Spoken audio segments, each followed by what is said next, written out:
Ave Maria. എൻ്റെ പേര് Jessy. ഞാൻ വരുന്നത് വിഴിഞ്ഞത്തു നിന്നാണ്.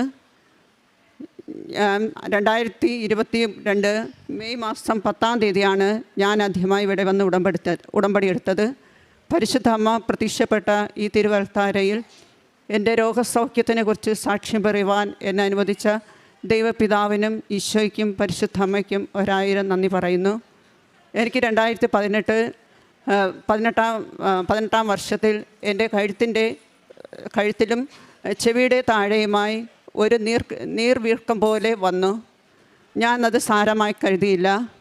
അങ്ങനെ മക്കൾക്ക് മെഡിക്കൽ കോളേജിൽ എനിക്ക് പല്ലുകൾ എടുക്കാനും ക്ലീൻ ചെയ്യാനൊക്കെ പോയപ്പോൾ ഞാൻ എൻ്റെ ചീത്തയായ പല്ലുകൾ എടുക്കുകയും പല്ലുകൾക്ക് ക്ലീൻ ആക്കുകയും ചെയ്തു.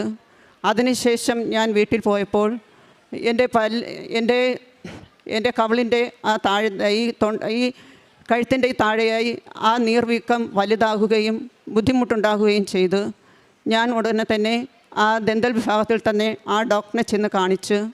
എൻ്റെ മുഖം കണ്ട ഉടനെ ഡോക്ടർ ഒന്നും നോക്കിയില്ല, നേരെ സ്കാൻ റൂമിൽ കൊണ്ടുപോയി അവർക്ക് നോക്കുവാനായി സ്കാൻ പരിശോധിച്ചപ്പോൾ ഡോക്ടർ പറഞ്ഞ് അതിനകത്ത് ഞങ്ങൾക്കൊന്നും ചെയ്യുവാനില്ല, നോക്കി എപ്പോഴെങ്കിലും ശക്തമായി ചുമ വന്നോ എന്ന് ചോദിച്ചു. ഞാൻ പറഞ്ഞു ഒരു രാത്രിയിൽ എനിക്ക് അതിശക്തമായി ചുമ വന്ന് എനിക്ക് ഉറങ്ങാൻ പറ്റാത്ത അവസ്ഥയുണ്ടായിരുന്നു. അപ്പോൾ അതിൻ്റെ ഫലമായിട്ടാണ് ഈ നീർവീർക്കം വന്നത്. അപ്പോൾ ഇനി ഞങ്ങൾക്കിവിടെ ഒന്നും ചെയ്യാനില്ല, ജനറൽ വിഭാഗത്തിൽ പോകാൻ പറഞ്ഞു. അങ്ങനെ അവിടെ നിന്ന് ഞാൻ ജനറൽ വിഭാഗത്തിൽ പോയി. അവിടെയും ഡോക്ടർ പറഞ്ഞു ഇത് വലിയ പ്രശ്നമല്ല, എങ്കിലും നമുക്ക് നോക്കാമെന്ന് പറഞ്ഞ് കുറേ ബ്ലഡുകൾ ചെക്ക് ചെയ്യുകയും ആ കവിൾ ഭാഗത്തുള്ള ആ നീർവീക്കത്തിൽ നിന്ന് കുത്തി പരിശോധിക്കുകയും ചെയ്തു. അങ്ങനെ ബ്ലഡുകൾക്കൊന്നും കുഴപ്പമില്ലായിരുന്നു. നീർവീർക്കത്തിൽ അല്പം പഴുപ്പ് പോലെ എന്തോ ഉണ്ടെന്ന് പറഞ്ഞ് അത് എത്രയും പെട്ടെന്ന് എടുത്ത് കളയണമെന്ന് ആ റിസൾട്ട് ഉണ്ടായിരുന്നു. അങ്ങനെ ആ റിസൾട്ടുമായി എന്നെ ഡോക്ടർ പ്ലാസ്റ്റിക് സർജൻ്റെ വിഭാഗത്തിലോട്ട് വിട്ടു. അങ്ങനെ അവിടെ ഞാൻ പോയപ്പോൾ അവിടെ അവർ പരിശോധിച്ചിട്ട് പറഞ്ഞ് നമുക്ക് വേറെ പ്രശ്നമൊന്നും കാണുന്നില്ല. അപ്പം ആ സമയത്തേക്ക് മെയിൻ ഡോക്ടർ വന്നു. അപ്പോൾ എൻ്റെ റിസൾട്ട് നോക്കിയിട്ട് ഡോക്ടർ പറഞ്ഞ് എപ്പോഴെങ്കിലും ഉമിനീര് ഇറക്കാനോ മറ്റ് ആഹാരം കഴിക്കാനോ ബുദ്ധിമുട്ട് എന്തെങ്കിലും വന്നിട്ടുണ്ടോയെന്ന് ചോദിച്ചു. അപ്പോൾ എനിക്ക് ഒരിടയ്ക്ക് അത് ഉണ്ടായിരുന്നു, പിന്നെ അത് വന്നിട്ടില്ല. അപ്പോഴും ഡോക്ടർ പറഞ്ഞ് അപ്പോൾ നമുക്ക് ഈ ഭാഗത്തെ പല്ലിൻ്റെ പ്രശ്നമായിരിക്കും, പല്ലെടുത്ത് മാറ്റാം. പക്ഷേ എൻ്റെ പല്ലിന് പ്രശ്നമൊന്നും ഇല്ലാത്ത എക്സ്ട്രാ എൻ്റെ കയ്യിലുണ്ടായിരുന്നു, ഞാൻ അത് പറയാൻ മറന്നുപോയി. അങ്ങനെ ഡോക്ടർ എൻ്റെ പല്ലെടുക്കുകയും ചെയ്തു. പക്ഷേ പല്ലിൻ്റെ പ്രശ്നമില്ലായിരുന്നു. പല്ലെടുത്തപ്പോൾ വീണ്ടും എൻ്റെ കവിള് താഴ്ന്നു വരികയും അവിടെ വീണ്ടും ഒരു കവിളിൻ്റെ നീർവീർക്കം കൂടുകയും ചെയ്തു. അങ്ങനെ പിന്നെ ഡോക്ടറിനെ കാണിച്ചപ്പോൾ ഡോക്ടർ പറഞ്ഞ് നമുക്ക് ഡീറ്റെയിൽസായിട്ട് ഒരു വലിയ സ്കാൻ എടുക്കാം, സ്കാൻ എടുത്തിട്ട് എന്താണെന്ന് നമുക്ക് നോക്കിയിട്ട് ചെയ്യാമെന്ന് പറഞ്ഞു. അങ്ങനെ എനിക്ക് ഡേറ്റ് ഇട്ട് തന്ന് ഞാൻ വീട്ടിൽ വന്നപ്പോൾ ആ സമയത്തേക്ക് കൊറോണയായി. അങ്ങനെ ആശുപത്രിയിലൊന്നും പോകാതെയായി. അങ്ങനെ എൻ്റെ മുഖം തന്നെ വലിയ ബുദ്ധിമുട്ടായി. എനിക്ക് വീട്ടുകാർ പറഞ്ഞ് നമുക്ക് ഇനി വേറെ ഏതെങ്കിലും ഹോസ്പിറ്റലിൽ കൊണ്ടുപോയി നോക്കാം, എന്താണെന്ന് നോക്കാമെന്ന് പറഞ്ഞു. ഞാൻ പറഞ്ഞു കുഴപ്പമില്ല, നമുക്ക് ചെയ്യാമെന്ന് പറഞ്ഞ് ഞാനും വിഷമത്തോടെ ഇരുന്ന് പ്രാർത്ഥിക്കുകയായിരുന്നു. അങ്ങനെ ഇരുന്നപ്പോഴാണ് ചേട്ടൻ ഒരു ദിവസം വന്ന് പറഞ്ഞ് ഇങ്ങനെ കൃപാസ്ഥൻ എന്ന് പറഞ്ഞ ഒരു പള്ളിയുണ്ട്, നമുക്കവിടെ വരെ ഒന്ന് പോകാം. അപ്പോൾ ഞങ്ങളുടെ പള്ളിയും സിന്ധ്യാത്ര മാതാവിൻ്റെ ദൈവാലയമാണ്, ഒത്തിരി അനുഗ്രഹങ്ങൾ ലഭിക്കുന്ന പള്ളിയാണ്, തീർത്ഥാടന കേന്ദ്രമാണ്. അപ്പോൾ അവിടെയും ഒത്തിരി ദൂരം നിന്ന് ആളുകളൊക്കെ വന്ന് പ്രാർത്ഥിക്കുകയല്ലേ. അപ്പോൾ നമ്മുടെ പള്ളിയിൽ നമുക്ക് പ്രാർത്ഥിക്കാം. കൃപാസ്ഥനം എന്ന് പറഞ്ഞാൽ പള്ളിയിൽ അവിടെയുള്ള ആളുകൾക്ക് വേണ്ടിയാണ് പരിശുദ്ധ അമ്മ അവിടെയുള്ളത്. അപ്പം നമുക്ക് നമ്മുടെ ഇവിടെ പ്രാർത്ഥിക്കാം. ഞാനിങ്ങനെ ചേട്ടൻ്റെ അടുത്ത് പറഞ്ഞുവെങ്കിലും എൻ്റെ ഉള്ളിൽ തോന്നുന്നത് എനിക്ക് ഈ രോഗസൗഖ്യം എൻ്റെ കവിളിൻ്റെ നീർവീർക്കമൊക്കെ മാറുന്നത് ഈ കൃപാസനത്തിനകത്ത് വന്നാൽ മാറുമെന്ന് എൻ്റെ ഉള്ളിൻ്റെ ഉള്ളിലൊന്ന് തോന്നി. അപ്പം ഞാൻ പറഞ്ഞു എങ്കിലും നമുക്കൊന്ന് പോകാം. ഞാൻ ഇത് ഒത്തിരി പേര് പറഞ്ഞു കേട്ടിട്ടുണ്ട്, കൃപാസനത്തിൽ ഇങ്ങനെ ഒത്തിരി അമ്മയുടെ അത്ഭുതങ്ങൾ നടക്കുന്നതായിട്ട്. നമുക്ക് എൻ്റെ അമ്മ എനിക്ക് അവിടെ ആയിരിക്കും എനിക്ക് വച്ചിരിക്കുന്ന സൗഖ്യമാണെന്ന് വിചാരിച്ച് അങ്ങനെ ഞങ്ങൾ 2022 മെയ് മാസം ഞാനും ചേട്ടനും മക്കളൊക്കെ ആയിട്ട് ഇവിടെ വന്ന് ഉടമ്പടിയിൽ ആദ്യമായിട്ട് ഞാൻ വെച്ചത് എൻ്റെ ഈ കവിൾ വീർക്കം മാറ്റിത്തരണം എന്നാണ്. പരിശുദ്ധ അമ്മേ, ഈ കവിൾ വീർക്കം മാറ്റിത്തന്നാൽ ആദ്യമായിട്ട് ഞാൻ വേറെ അനുഗ്രഹം ലഭിച്ചാലും ആദ്യമായിട്ട് എൻ്റെ വീർക്കമാക്കി തന്ന ഈ സാക്ഷ്യം പറയാനായിരിക്കും ഞാൻ ഇവിടെ കയറുന്നതെന്ന് ഞാൻ പറഞ്ഞു. അങ്ങനെ ഞാൻ പ്രാർത്ഥിച്ചുകൊണ്ടിരിക്കുകയായിരുന്നു. അങ്ങനെ എല്ലാ ചൊവ്വാഴ്ചകളിലും കൃപാസന അച്ഛൻ്റെ ഉടമ്പടി ധ്യാനം ഞാൻ കേൾക്കാറുണ്ട്. അങ്ങനെ പ്രാർത്ഥിച്ചുകൊണ്ടിരുന്നപ്പോൾ ഒരു ദിവസം ഞാൻ സ്വപ്നം കണ്ട് എൻ്റെ ഈ രോഗം മാറാൻ കാലതാമസം എടുക്കും, ഭയപ്പെടാണ്ടെന്ന് പറഞ്ഞു. എങ്കിലും ഞാൻ എല്ലാ ദിവസം കൃപാസന തൈലം പൂശുകയും രാവിലെ തന്നെ നേർച്ച ഉപ്പ് വെള്ളത്തിലാക്കി കുടിക്കുകയും ചെയ്തിട്ടാണ് എൻ്റെ പ്രഭാത ജോലികൾ ചെയ്യുന്നത് എന്ന് പറഞ്ഞാൽ എനിക്കറിയാം ഇത് വലിയ ബുദ്ധിമുട്ടാണ്. പുറത്തിറങ്ങിയാലും ആളുകൾ പറയും എന്ത് പറ്റി എന്ന് എല്ലാവരും എൻ്റെ പുറകെ നടക്കും. ചേട്ടനെ ഇറങ്ങിയാലും ചേട്ടനെ ചോദിക്കും. മക്കൾ സ്കൂളിൽ പോയാലും മക്കൾ ഓരോ ആവശ്യത്തിൽ പോയാൽ എല്ലാവരും എന്നെപ്പറ്റി ചോദിപ്പാണ്. അപ്പോൾ എനിക്കൊരു ആവശ്യങ്ങൾക്ക് ഒരു ഫംഗ്ഷന് പുറത്തിറങ്ങാൻ പറ്റാത്ത വിധത്തിൽ ഞാൻ ബുദ്ധിമുട്ട് അനുഭവിക്കുകയായിരുന്നു.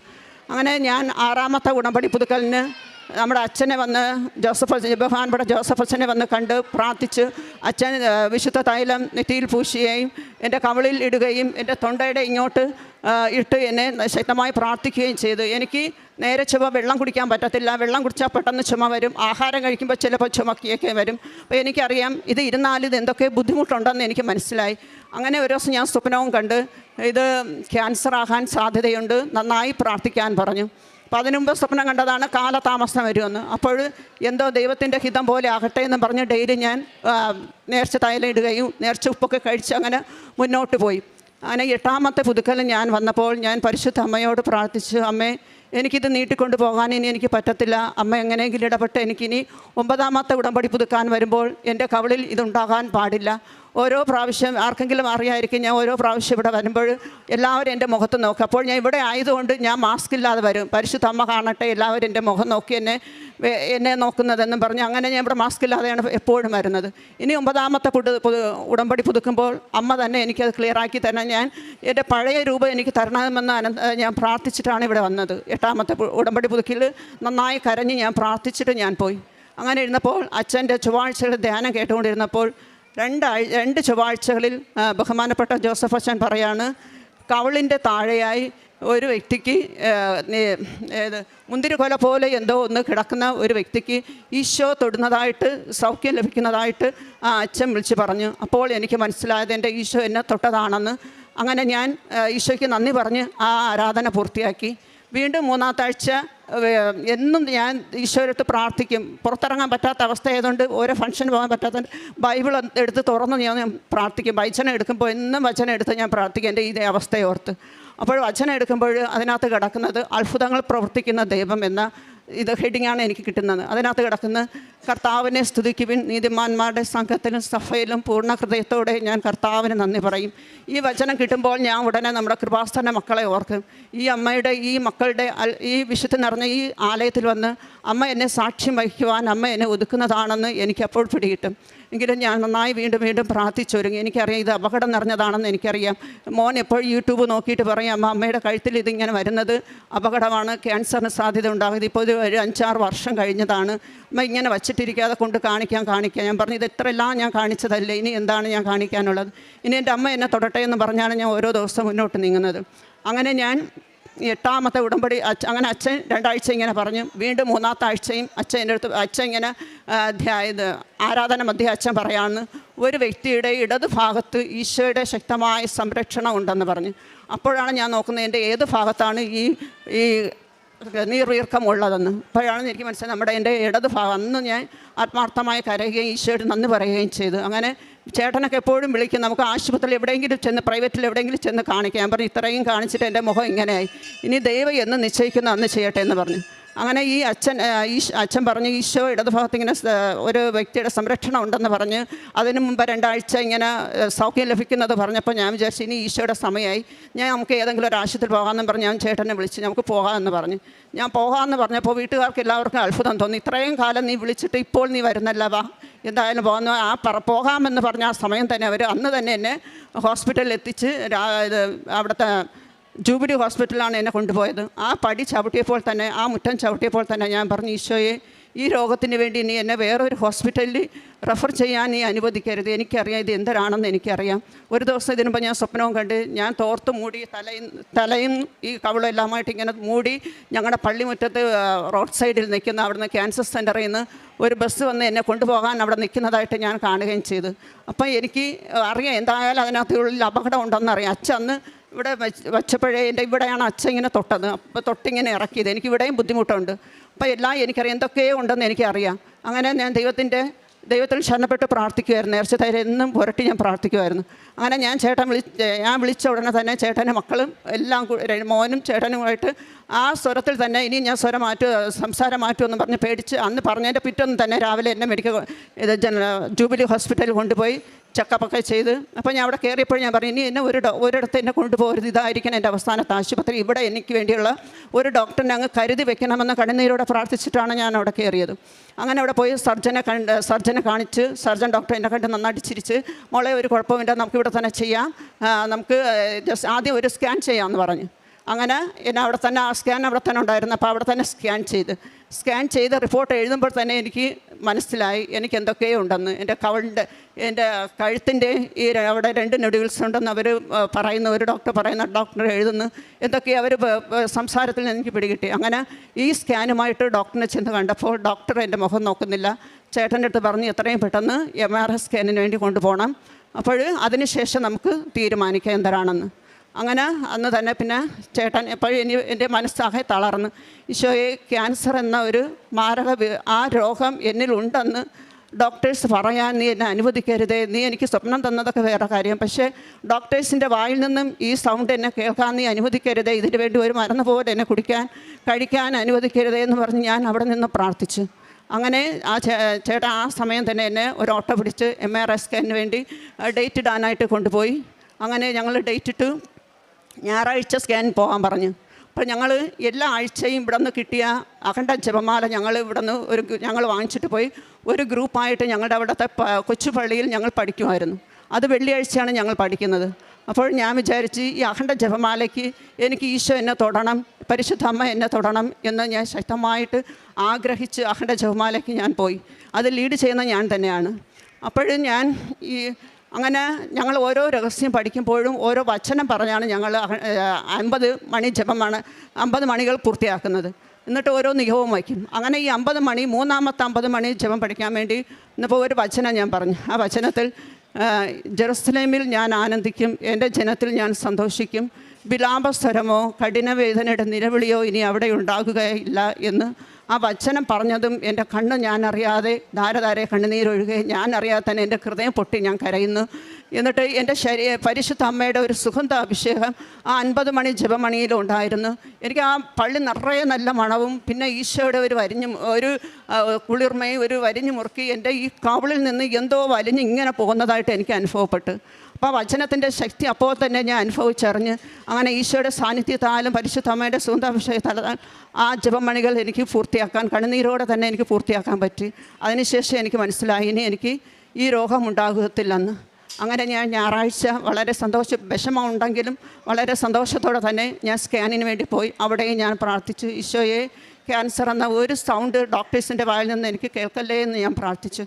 അങ്ങനെ പോയി സ്കാൻ ചെയ്തു. അങ്ങനെ ഡോക്ടർ പറഞ്ഞത് ചൊവ്വാഴ്ചയാണ് റിസൾട്ട് കിട്ടുന്നത്, അന്ന് വന്നാൽ മതി എന്ന് പറഞ്ഞു. അങ്ങനെ ചൊവ്വാഴ്ച എന്ന് പറഞ്ഞപ്പോൾ എനിക്ക് വലിയ സന്തോഷമായി. ചൊവ്വാഴ്ചൻ്റെ പരിശുദ്ധ അമ്മയുടെ മക്കളുടെ ദിനമാണല്ലോ, അന്ന് നമ്മുടെ ആരാധന ദിവസമാണല്ലോ. അപ്പോൾ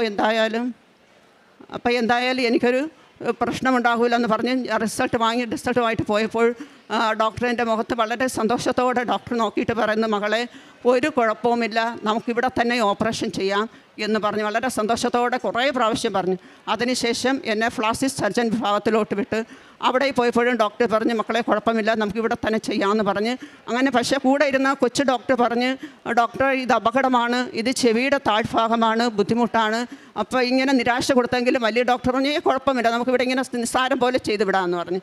അങ്ങനെ എൻ്റെ ഈ ഭാഗം ഫോട്ടോ എടുത്ത് അങ്ങനെ അവർ പിറ്റേന്ന് അടുത്ത തിങ്കളാഴ്ച എന്നെ അഡ്മിറ്റാക്കാൻ പറഞ്ഞ്. അങ്ങനെ തിങ്കളാഴ്ച ഞാൻ കാശ് രൂപം കഴുത്തിലിട്ടിട്ട് പോയി കൃപാസനമ്മയുടെ തൈലം എന്നും പൂശുന്നത് പോലെ തൈലം അവിടെ കൊണ്ടുപോയി നേർച്ചൊപ്പ് കൊണ്ടുപോയി. അങ്ങനെ അതെല്ലാം ഞാൻ അവിടെ തന്നെ ഉപയോഗിക്കുമായിരുന്നു. 4 നേരം ഉപയോഗിച്ച് ഞാൻ പ്രാർത്ഥിക്കുമായിരുന്നു. അങ്ങനെ ചൊവ്വാഴ്ച 11 മണിക്ക് എന്നെ ഡ്രസ്സ് മാറി ഓപ്പറേഷൻ തിയേറ്ററിൽ കയറ്റി. 11:30 ആയപ്പോൾ ഡോക്ടേഴ്സ് എന്നെ ഓപ്പറേഷൻ ചെയ്യാനായിട്ട് മുഖത്ത് മൈക്ക് വെച്ച് ഞാൻ മയങ്ങി പോവുകയാണ്.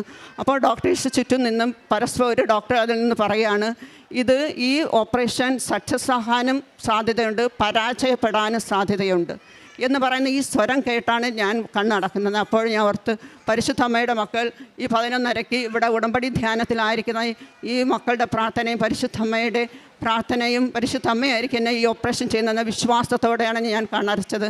അങ്ങനെ ഓപ്പറേഷൻ വളരെ സക്സസ്സായി. പിന്നെ എനിക്ക് ഓർമ്മ വന്നപ്പോൾ ഡോക്ടേഴ്സ് പറയുന്നത് എത്രയും പെട്ടെന്ന് ഇതിന് ബയോപ്സിക്ക് അയക്കാനെന്ന്. ഒരു ഹോർലിക്സ് കുപ്പി നിറയെ 7 വർഷത്തെ പഴുപ്പും വേസ്റ്റുകളും പല്ലിൻ്റെ വേസ്റ്റുകളായിട്ട് 7 വർഷത്തെ പഴുപ്പും വേസ്റ്റുകളായിട്ട് ഒരു ഹോർലിക്സ് വലിയ കുപ്പി നിറയെ ഉണ്ടായിരുന്നെന്നാണ് ചേട്ടൻ പറഞ്ഞത്. അപ്പോൾ അത് ഡോക്ടേഴ്സ് പെട്ടെന്ന് ബയോപ്സിക്ക് അയക്കണമെന്ന് പറഞ്ഞു. അങ്ങനെ അപ്പോഴും ഞാൻ ഓർമ്മ വന്നപ്പോൾ ഞാൻ പറഞ്ഞു, ഈശോയെ ഒരു കുഴപ്പവും ഉണ്ടാകല്ലേ എന്ന് പറഞ്ഞ് പ്രാർത്ഥിച്ചിട്ട് ഞാൻ കണ്ണടച്ചതോടെ ഞാൻ മയങ്ങിപ്പോയി. പിന്നെ റിസൾട്ട് വന്നപ്പോൾ ഒരു കുഴപ്പവും 10 ദിവസം കഴിഞ്ഞ് ഞങ്ങൾ പോകാൻ പറഞ്ഞ് റിസൾട്ട് വന്നപ്പോൾ ഒരു കുഴപ്പവുമില്ല മക്കളെ. വലിയ സന്തോഷം, എന്നെക്കാളും സന്തോഷം ഡോക്ടറിനായിരുന്നു, ഓപ്പറേഷൻ ചെയ്ത ഡോക്ടറിന്. എന്നിട്ട് മക്കളെ ഒരു കുഴപ്പമില്ല, നമ്മൾ വിചാരിച്ച കണക്കൊന്നുമല്ല, സന്തോഷമായിരിക്കുക എന്ന് പറഞ്ഞുകൊണ്ട് എന്നെ ആശ്വസിപ്പിച്ചോട്ട് വിട്ട് എൻ്റെ ഓപ്പറേഷൻ വളരെ വിജയകരമായി തീർത്ത ഈശോയ്ക്കും പരിശുദ്ധ അമ്മയ്ക്കും ഇത്രയും കാലം ഈ 7 വർഷത്തോളം എൻ്റെ കവിളിലുണ്ടായിരുന്ന ഈ നീർവീക്കത്തിന് ഒരു സൈഡ് എഫക്റ്റോ ഒരു പ്രശ്നവുമില്ലാതെ എന്നെ സംരക്ഷിച്ച ദൈവപിതാവിനും ഒത്തിരി ആയിരം നന്ദി പറഞ്ഞുകൊണ്ട് എൻ്റെ സാക്ഷി ഇവിടെ സമർപ്പിക്കുന്നു. എൻ്റെ പ്രാർത്ഥന, ഞങ്ങൾ എല്ലാ ബുധനാഴ്ചയും ഞങ്ങളൊരു ഗ്രൂപ്പായിട്ട് ചേർന്ന് പൊതിച്ചോറ് പൊതിഞ്ഞ് നാലാഞ്ചിറ സ്നേഹവീടെന്ന് പറഞ്ഞ ഭവനത്തിൽ ഞങ്ങൾ കൊണ്ടുപോകും. പിന്നെ ഇവിടുത്തെ പത്രങ്ങളൊക്കെ വാങ്ങിച്ച് ഞങ്ങൾ മെഡിക്കൽ കോളേജ് ആശുപത്രിയിലും ക്യാൻസർ സെൻ്ററിലും ആ ഭാഗത്തൊക്കെ കൊടുക്കും. ഞങ്ങളാൽ പറ്റുന്ന സഹായങ്ങളൊക്കെ മറ്റുള്ളവർക്ക് ചെയ്തു കൊടുക്കും. ഇതൊക്കെയാണ്. പിന്നെ എല്ലാ മാസത്തിലൊരിക്കലും ഞാൻ കുമ്പസാരിക്കും. എല്ലാ ദിവസവും ദിവ്യബലിക്ക് പോകും. മറ്റെല്ലാ നല്ല ആത്മീയമായിട്ട് ഈ ഉടമ്പടി എടുത്തതിന് ശേഷം പരിശുദ്ധ ദൈവപിതാവിനെ ആത്മീയമായിട്ടും ദൈവപിതാവ് പരിശുദ്ധ അമ്മയെ എന്നെ വളർത്തിയിട്ടുണ്ട്. അനേക മക്കൾക്ക് വേണ്ടി മാധ്യസ്ഥം വഹിക്കുവാനുള്ള കൃപയും എനിക്ക് തന്നിട്ടുണ്ട്. എല്ലാം നൽകിയ യേശുവിനും ദൈവപിതാവിനും പരിശുദ്ധ അമ്മയ്ക്കും 1000 നന്ദി പറഞ്ഞുകൊണ്ട് എൻ്റെ സാക്ഷി ഞാൻ ഇവിടെ സമർപ്പിക്കുന്നു. Ave Maria. സങ്കീർത്തനങ്ങൾ 75:1. ദൈവമേ, ഞങ്ങൾ അങ്ങേക്ക് നന്ദി പറയുന്നു, ഞങ്ങൾ അങ്ങേക്ക് കൃതജ്ഞത അർപ്പിക്കുന്നു, ഞങ്ങൾ അങ്ങയുടെ നാമം വിളിച്ചപേക്ഷിക്കുകയും അങ്ങയുടെ അത്ഭുത പ്രവൃത്തികളെ പ്രകീർത്തിക്കുകയും ചെയ്യുന്നു. ജെസ്സി എന്ന ഈ സഹോദരി തൻ്റെ കവിളിൽ വന്ന മാംസം നീരുവെന്ന് ഒത്തിരി അകൃതമായി തൂങ്ങിയ ഒരു പ്രത്യേകമായ രോഗാവസ്ഥയിലാണ്. അമ്മ മാതാവിൻ്റെ തിരുനടയിൽ ഉടമ്പടിയെടുത്ത് പ്രാർത്ഥിക്കുകയും 7 വർഷത്തോളം ഉണ്ടായിരുന്ന പല ഡോക്ടർമാരെ കാണിച്ചിട്ട് പരിഹാരമില്ലാതെ ക്ലേശം അനുഭവിച്ചിരുന്ന, മറ്റുള്ളവരുടെ മുമ്പിൽ ഒരു കാര്യത്തിൽ പോകുവാൻ പറ്റാത്ത വിധം അകൃതമായി വൈരൂപ്യത്തോടു കൂടി മുഖം മാറിയിരുന്ന ആ രോഗാവസ്ഥയ്ക്ക് ലഭിച്ച പൂർണ്ണമായ സൗഖ്യത്തെയും ക്ലേശകരമായ ജീവിത സാഹചര്യത്തിൽ ലഭിച്ച വലിയ സംരക്ഷണത്തെയുമാണ് ഈ അൾത്താരയിൽ തൻ്റെ വാക്കുകളിലൂടെ സാക്ഷ്യപ്പെടുത്തിയത്. സഹോദരി പറയുന്നുണ്ട്, ഈ രോഗം അതിൻ്റെ തീവ്രതയോടുകൂടി മുന്നോട്ട് പോയിക്കൊണ്ടിരിക്കുമ്പോൾ ഉടമ്പടി ജീവിതത്തിൽ പ്രവേശിച്ചതിന് ശേഷം കൃത്യമായി വചനത്തിലൂടെ സന്ദേശം അമ്മ മാതാവും ഈശോയും കൈമാറിയിരുന്നു. അഖണ്ഡ ജപമാല ചൊല്ലി പ്രാർത്ഥിക്കുമ്പോൾ കൃത്യമായി അമ്മ മാതാവിൻ്റെ സന്ദേശം ഞങ്ങൾക്ക് ലഭിച്ചിരുന്നു.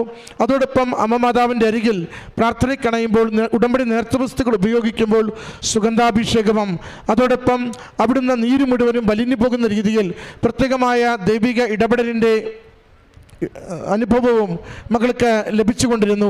അതോടൊപ്പം ഉടമ്പടി ആരാധനകളിൽ അച്ഛൻ 3 ആഴ്ച തുടർച്ചയായിട്ട് മകളുടെ രോഗാവസ്ഥയെ പരാമർശിക്കുകയും സൗഖ്യത്തിലേക്ക് പോകുന്നതിനെക്കുറിച്ച് സന്ദേശം കൈമാറുകയും ചെയ്തുവെന്ന പ്രിയമുള്ളവരെ, ഉടമ്പടി എടുക്കുന്ന നമുക്ക് ലഭിക്കുന്ന പ്രത്യേകമായ ദൈവികമായ സംരക്ഷണമാണ്.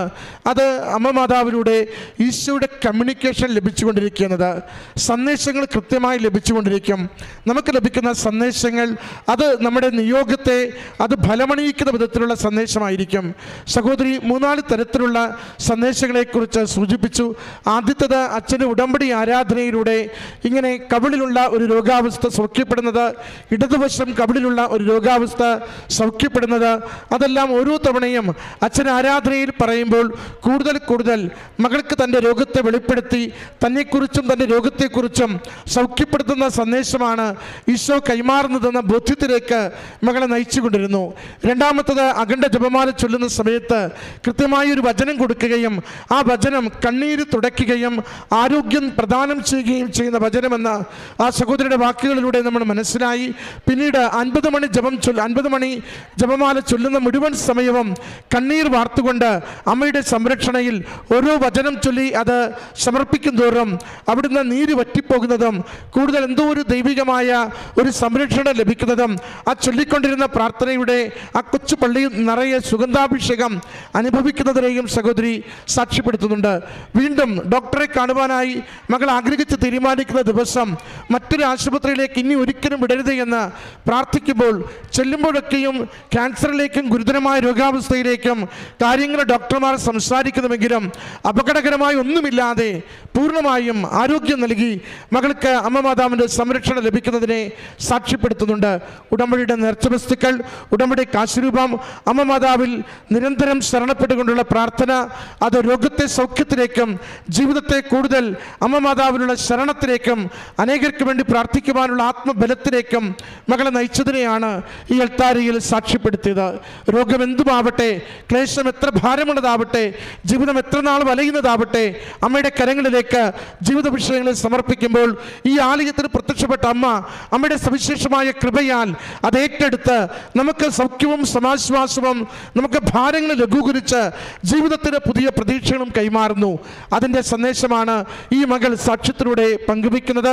മകൾക്ക് ലഭിച്ച ഈ ദൈവാനുഭവത്തിനും രോഗസൗഖ്യത്തിനും അമ്മ മാതാവിനും തിരുക്കുമാരനും നന്ദി പറഞ്ഞുകൊണ്ട് കരങ്ങളടിച്ച് ഈ സാക്ഷ്യം നമുക്ക് സമർപ്പിക്കാം.